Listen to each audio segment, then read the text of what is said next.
All right, we will call the meeting to order at 7:41. We'll rise for the Pledge of Allegiance.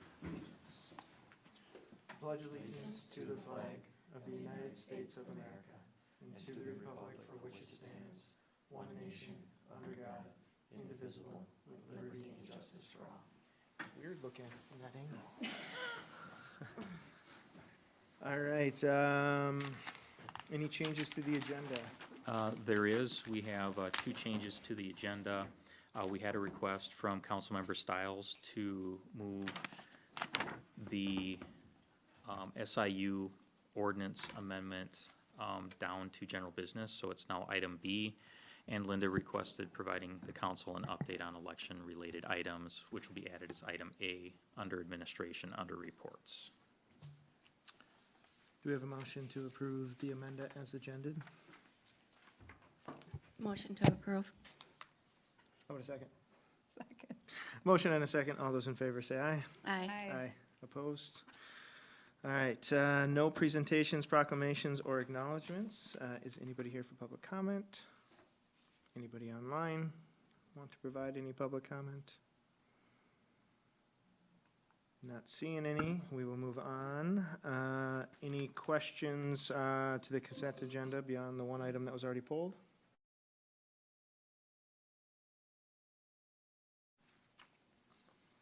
Hearing none, do we have a motion to approve the consent agenda? Motion to approve consent agenda. Second. We have a motion and a second. All those in favor say aye. Aye. Aye. Opposed? And the consent agenda is adopted. No public hearings. We'll move on to general business. The supplemental, nope, yep, supplemental compensation study information. So this, of course, is some of the continuing work on the compensation study that was completed in 2023. As the council knows, there were some supplemental informational items that we were unable to get complete because of response rates, et cetera, prior to the end of the year. And so this was work that we've continued.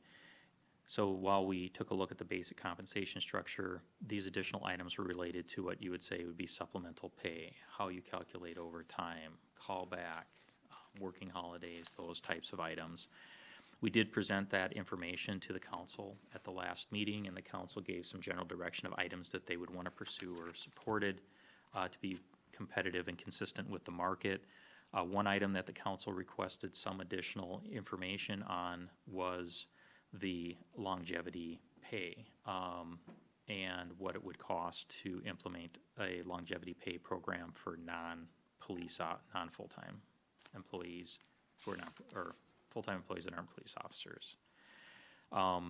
So we did go out, we took a look at that within the market, and or what the cost for that would be, and it is contained within the council memo.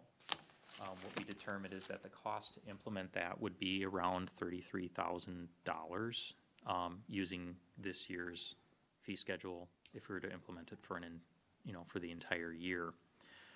What we found with regards to the implementation is that's really the initial implementation cost, because we have a number of employees, a handful, that have been with the city for a long period of time, and so you would have that additional cost of all those employees suddenly getting longevity pay. Once it's implemented, though, the cost would be much more negligible going forward, because you're going to have an employee here, an employee there, maybe two employees this year, maybe nobody the following year, who would be getting partial steps every so many years. Where right now, if you think of it, most of our employees get a step every year that has a much bigger financial impact than these longevity steps. So once we get past the initial implementation, the cost is very, very modest overall. But the initial cost would be much more substantial. So given that information, we would be asking the council to give further direction on where you would like to go with regards to these items, which the council indicated some support for in previous discussions. This would include an adjustment to the police department for years to max step, to go from 7 years to max step to 6, to be more consistent with the market.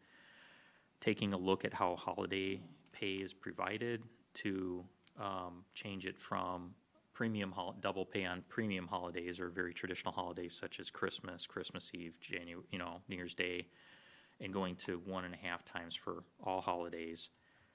Overtime calculation, we found within the market, everybody counts paid time off towards calculating overtime. Callback, going from a minimum of 2 hours to a minimum of 3 hours for callback pay when we have employees called back. Longevity pay, implementation based on the information we've now provided you, going to 3 hours for court time as opposed to the 2 we currently provide for officers, and providing an $8 an hour additional pay for field training officers for police officers. So I can't recall, but all of them we had consensus on at the last meeting, correct? Except for maybe we needed more information on longevity pay. That is my recollection. Right. So, I mean, do you have the direction for all the other ones based on the last meeting's discussion? Yeah, so it's really a question of, do you want to continue to proceed with those? Because they obviously all have a budgetary impact.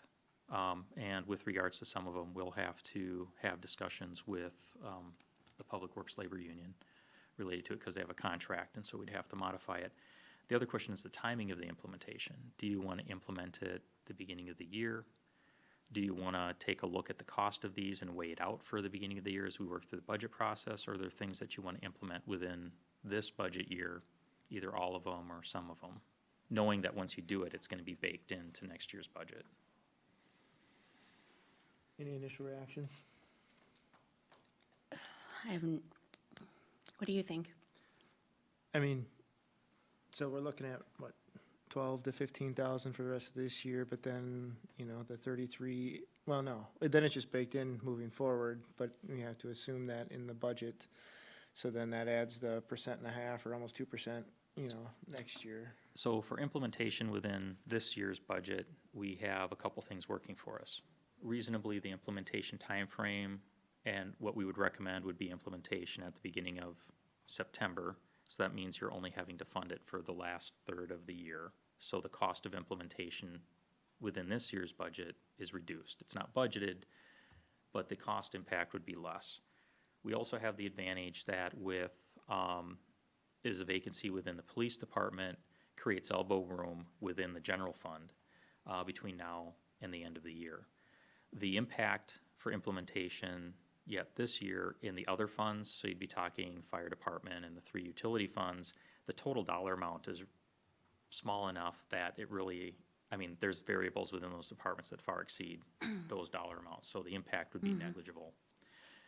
The real thing to keep in mind though is, so I think reasonably, if the council wanted to, we could implement all of these things within this year's budget. It's going to be though, then they're baked in with regards to the 2025 budget, and that's where we're gonna see the impact. I do wanna point out one thing. When we're making that estimate about within this year's budget, we're taking a look at where we are year to date, and we're assuming that we're gonna have reasonable budget compliance, both on revenues and expenditures through the end of the year. So it's a bit of a swag, because there's no guarantees, but we feel reasonably that we could absorb within the general fund and the other funds the projected expenses. And I guess another way to ask too is there any of these that we'd want to stagger out or not implement? I mean, I'm not as worried about this year. I mean, it'll be a wash most likely with a variety of different things. Are there any that we want to stagger because we want to offset the cost for a period of time for any particular reason? And I'm not advocating for that, I'm just. Which one's the highest cost? So the greatest expense is going to be overtime calculation. However, the longevity pay implementation is also going to be expensive, just that initial, you know, as you're implementing it. And that's primarily because generally speaking, your longest serving employees are your department heads. And so it's gonna have a big impact. The department heads out of longevity. It's up to the council. So if we were gonna stagger anyone, or, I mean, I would think maybe the longevity pay, but I don't feel strongly either way. Amanda, thoughts? I mean, I think we just get it implemented. I guess my question, what I don't necessarily understand how it will work is with the union contract, because they have a contract through a certain time. Would it make sense to make these changes when the contract negotiations are happening? So I have a choice. So we have a contract, it's locked in till the end of the contract. We're in the first year of the contract now, so, 24, 25 through 26, and we could make them implementable in 27. I think so all the things that we're talking about, especially if they've been provided to non-union employees, they're gonna want it. I think there's also a morale issue that you're doing it for these employees and not for us. We've never taken the approach that if there's something we're kind of doing across the board that we wouldn't be proactive. I mean, and to be honest, the union's not gonna say, hey, no, don't provide us this, right? We'd have the ability to like amend the current contract? Absolutely. Okay. We've done it for other minor things in the past. I've already spoken with the business representative and the shop stewards about it. They're aware that we're having this discussion, and they're aware that based on whatever direction we get back from the council, I may be coming back to them to talk about that. Can you remind me of maybe what we were estimating at this point in the budgeting process? What, we're looking at, if we don't just have a vanilla next year kind of planning purpose, what are we looking at with just operating inflation increases and things like that, what we're looking at for a potential impact next year? I know we're super early and you may. I can't tell you that. Can you guess? No, I don't want to, because there's still pieces of Always information. make me guess. I can throw Funny you a unknowns. number, but we really don't know. There's some big pieces of information that we still don't have, like fiscal disparities and other items that could have, if we're talking like a 1%, a couple percent tax impact, those variables that are still out there at that point are Because this, greater than this that. really just bakes in an extra 1.5% basically. Yeah, if you take a look at it and you look at the total implementation cost within the general fund for everything that we're talking about, it's about, within this year's budget, it would have been like $37,000. If you assume inflation and other costs, let's say round it to $40,000, you're gonna be looking within the scope of the budget, somewhere between a 1 3/4 to 2% tax impact to implement it from a tax impact standpoint. There'll be the little bit that'll trickle out into the other funds, but we're talking about tax impact, that we can give you. Ballpark, it's gonna be somewhere in that 1 3/4 to 2% I was wondering what tax the other impact. stuff, what that 1 3/4 to 2 was gonna add on top of. Yeah, it doesn't sound like a lot, but it adds up. And we're not, Kelly and I actually were just having this conversation today. We're not quite to the point where we would be able to give you that number. Right, I guess if we do it, we just have to be prepared that now if we wanna, let's hypothetically get under 10 or get under 8 or get under 7. Yeah. We're already baking in a 1 We're locked in. 3/4, 2%, so we're gonna have to cut out other things Yeah. to get there. I am kinda with Amanda too.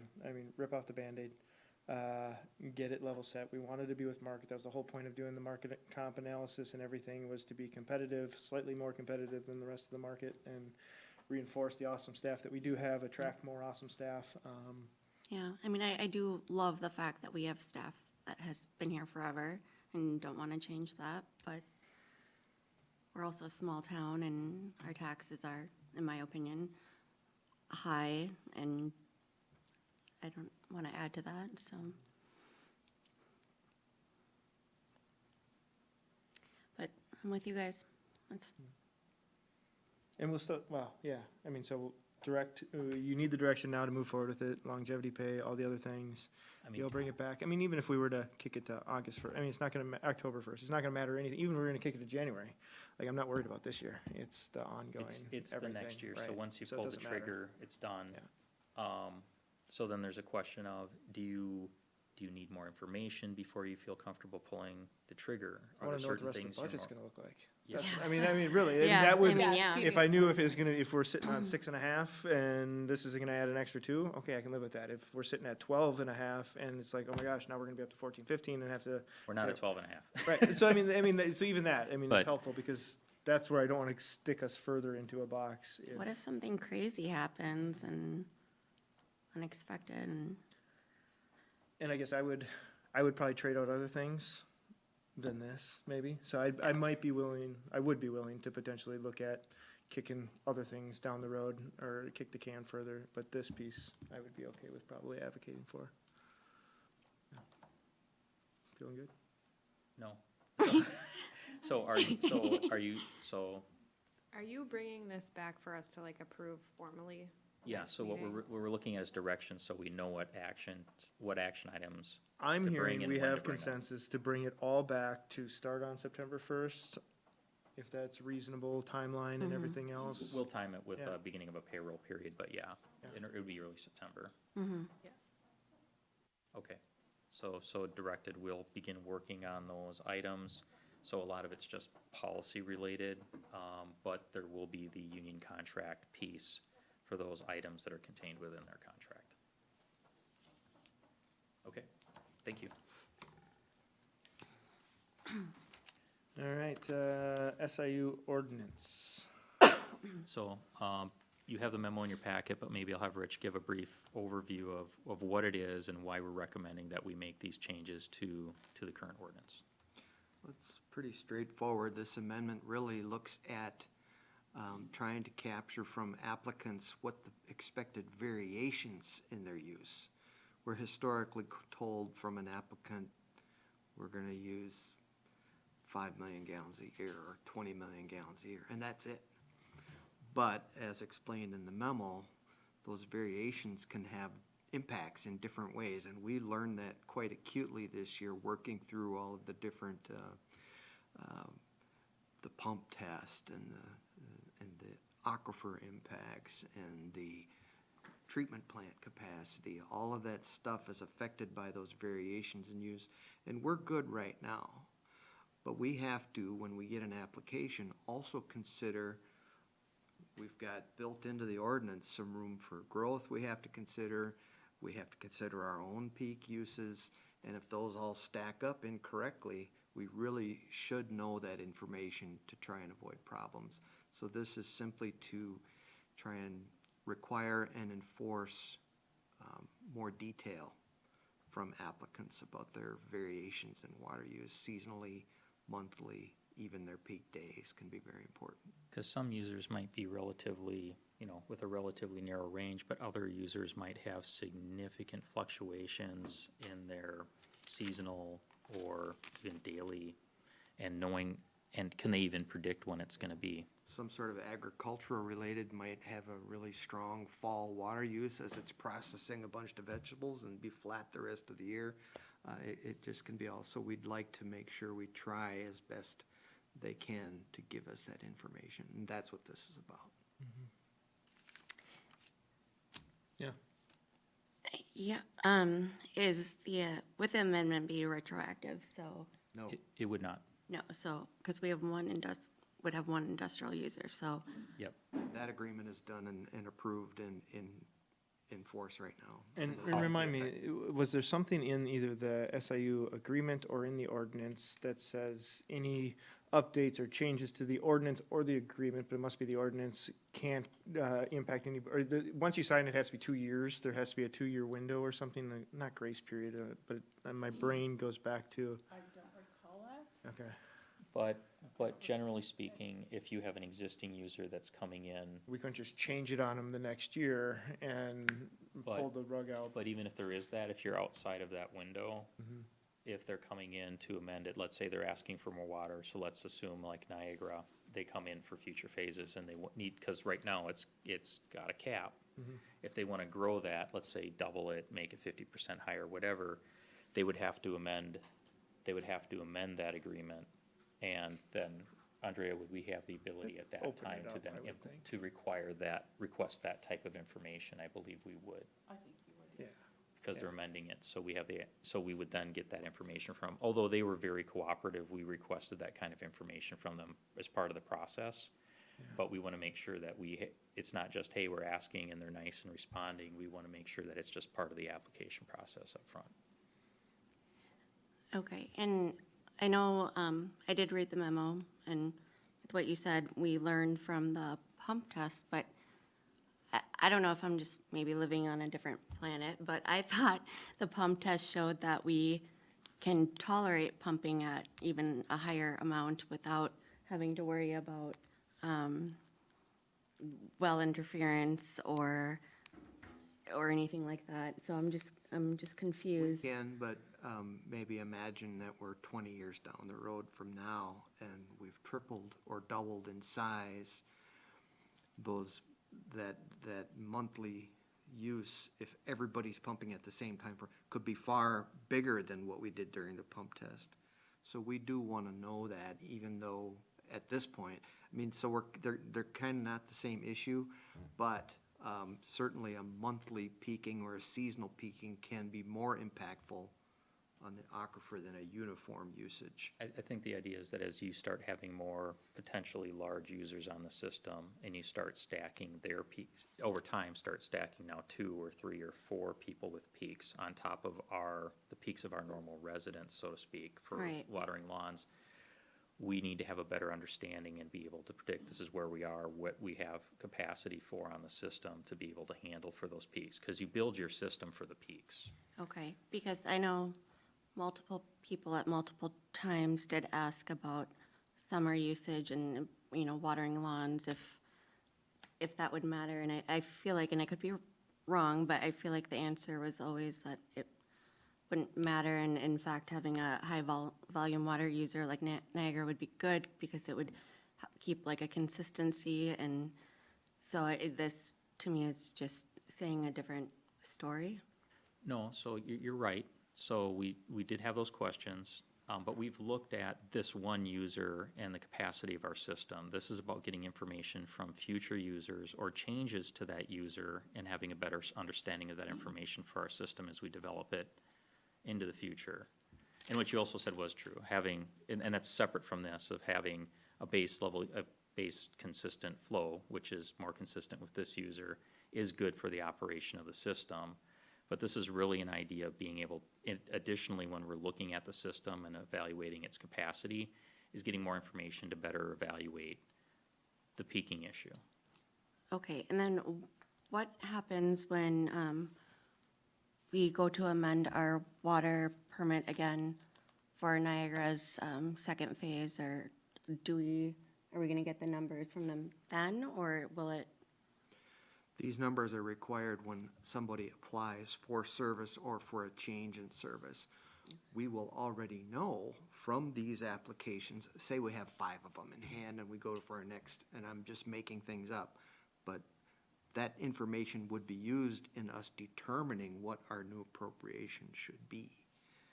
Because if we have an SIU agreement, those have, there are limits in there, so we can utilize those limits as well as what their historical usage has been, if they're an existing user, to be able to do an analysis for what we're requesting, the operations of our system, when we're doing capital planning, et cetera. And when we have somebody wholly new coming in and we want to evaluate it against any capacity that we have in our existing system, understanding those peaking factors will be important. Okay. And then in the memo, it says that we can come up with strategies to manage impacts on private wells, like giving notice and operational changes, ramp up and max rate limits. I mean, what does that mean? Like, would we give notice to private well owners that they might run out of water, or like what? Nope, it might be, and we're already required to do this for our first, for when Niagara comes online, we expect to use more water. We're required to notify people, just so they're aware. If they see something weird, they know the city's pumping more and maybe it's related. That's what that's about. But if we know and as we go through all these water quality investigations, for example, and we find what the link was, what the cause was, perhaps by knowing, we expect in 2 months we're going to be increasing our water, we can let people know, and they might be able to take some proactive measures like flushing their lines more often. I'm just making stuff up again, but it's just more information, like you talked about in the goals and vision. It's that engagement, getting the news out. What we've had, I probably had 12 new complaints after we sent out the invitation for this information meeting. And I think people just had no idea what to do with, I've got this problem. I don't know, they don't know we're doing anything. Now they do, they submit it, so we start that process and go on. But I don't know what those things might be, but it's not that they would run out of water. We're gonna try and take care of that before we ever get to that point. The idea is it might give us more information to be proactive in communicating. Okay, I'm just really concerned with Niagara not being, needing to participate in this. I mean, what if, Well, they didn't have these rules, but we have all that information from them. I remember having the discussion of what their monthly would be, because we talked about a monthly tracking, or requiring instead of just the annual piece of it. And- and- that from And we know, I mean, we have to assume unless they shut down shop for 2 months, 3 months, you know, I think the concern would be, are they gonna make up for it and try to, you know, ramp up? And I think that's where even this is trying to get at, you know, less of a Niagara type facility, pulling water or user. Those that might, you know, expect to use 10 million a year and they use 9.5 million in July and they don't use any the rest of the year because the department doesn't care. No. They don't, we get to use No, our 365. We permit can don't use it in care. January and still be in compliance with the department as far as they care. okay, so I'm hearing, based on what we know, we do have the ability to serve Niagara, Oh, even with their absolutely. variations. Yep. Okay, okay, with the flow, okay. I got a few questions, so I just want to make sure I, Yeah, and And Had them all Gina, answered. just so you know, even serving them in their peak month and our peak month, we'd be pumping less water per month than we did during our pump test. okay, and then what about our water treatment plant? There was something in there about capacity. So that's where you get to sort of that peak day. Josh gave the example of 9.5 million in 1 month and nothing the rest of the year. I mean, there could be somebody that has, and I'll just, for example, they do a special operation once a year where they clean all their equipment and they're running water like crazy and they use, you know, 1.5 million gallons. We want to know that because that is, you know, pushing her. So the numbers are less important than the fact that we know this slug of demand is coming on that day. We can make sure the towers are full and ahead of time, Okay. that type of thing. So that really is about the plant. The daily is about the plant. How many million gallons of water can our plant hold a day now? We can process. process. And it depends how you measure it, but somewhere in the 1.5 million to 2 million if we're pushing it. So gallons a day. Okay, and Niagara would not, with No. Niagara, it No. wouldn't No. impact, okay. Even at full build out, even if we were to hit our, you know, 365, that's still just 1 million a day, assuming it's consistent, but And it's that's not all them. Right, They're only allowed, what, 155. 155 a year. Yep. Yeah. Yeah, so this phase of Niagara is all baked in and vetted. We can serve what they've told us they'll use. Okay, I guess I'm just mostly wondering why this didn't come forward sooner. That's a great question. I think it's just largely what we've learned over the last year. I mean, we did have some questions about it when this first was adopted, but we also knew their numbers that it could be handled. But just in working through, decided let's get this formalized so that we don't have to rely on the goodwill of an applicant. They don't tell us the numbers, they don't get the service. A little more teeth to it. When it's upfront, it's transparent, it's know what the expectations are too. Yep. Okay, but I'm sorry, one more time, you're saying though with Niagara's second phase, when we increase our water permit for their second phase, they still don't have to give us their official numbers? They do. They do. They have They to do. revise Okay. their agreement because it's limited to their first phase. Got it, okay. So it opens up that again. And if we can't handle it, then we can deny it. And that specifically says right in the SIU agreement that they signed, we're gonna do everything in our power, or commercial, whatever we have the ability to influence, but they may be out of our control and our. It even beyond our lists the capacity. things we have to make sure we can provide Yeah. first Okay. before we can consider. So we can legally deny it if we cannot Right. handle it, okay. And we need a new water appropriation permit anyway. I mean, unless they got going fast enough beyond development, but we could still even decide if it's within, you know, where we're at as far as development goes. I would think of saying, no, we plan on this much development over the next 3 years. you've just gobbled that up with the second phase, and now we have nothing with the water appropriation permit, so, I mean, we would be able to have that discussion there then too. Even if we have the capacity under our current. Okay. And are they aware that their second phase is not guaranteed? It's in the contract, yeah, Okay, yeah, yeah. okay. That's all I got. All right, so do we have a motion to adopt ordinance number 299, amending everything that's listed there? So moved. I'll second it. Any further discussion? All those in favor say aye. Aye. Opposed? That one passes, and then we need another one. I guess I could have done them together, but I'll make a motion to adopt summary ordinance number 300. Second. Any further discussion? All those in favor say aye.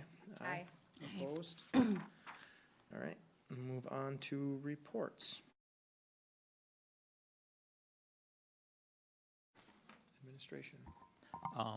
Linda wanted to provide an update to council related to general election candidate filing and any other miscellaneous election-related items. Yeah, it was about the candidate filing.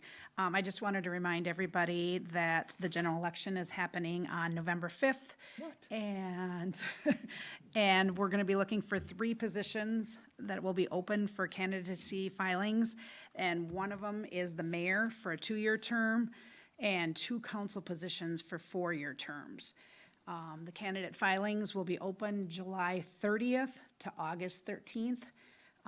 We will have, we'll accept the filings at City Hall under normal business hours, 8 to 4:30, except we have additional hours on August 13th, which is also the primary, will be open till 5 o'clock for the filings.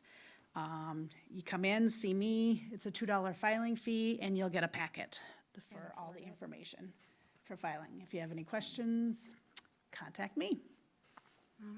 Linda, do you have a report on absentee voting and that process? Because not everybody's familiar with it, about what you can do and when you can do it and how far in advance you can do it and so on. Yep.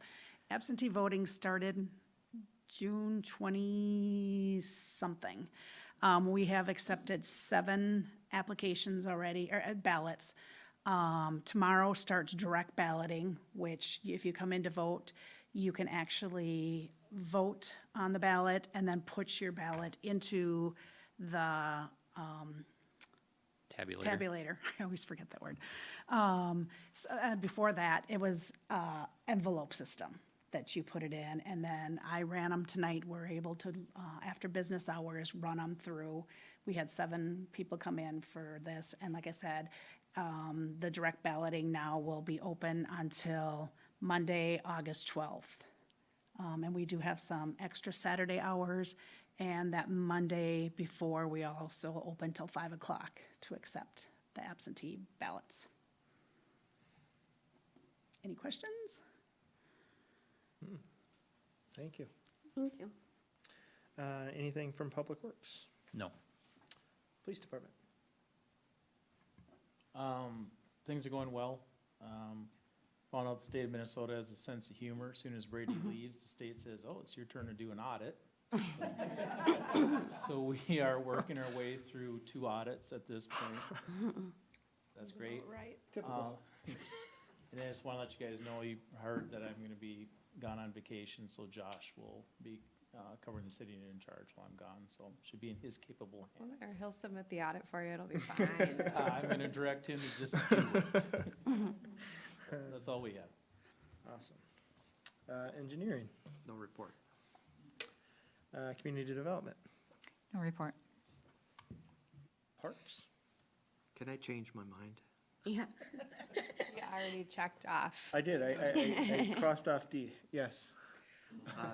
It just occurred to me that you may get questions from residents or something on the recon project. I've already seen a few calls and voicemails.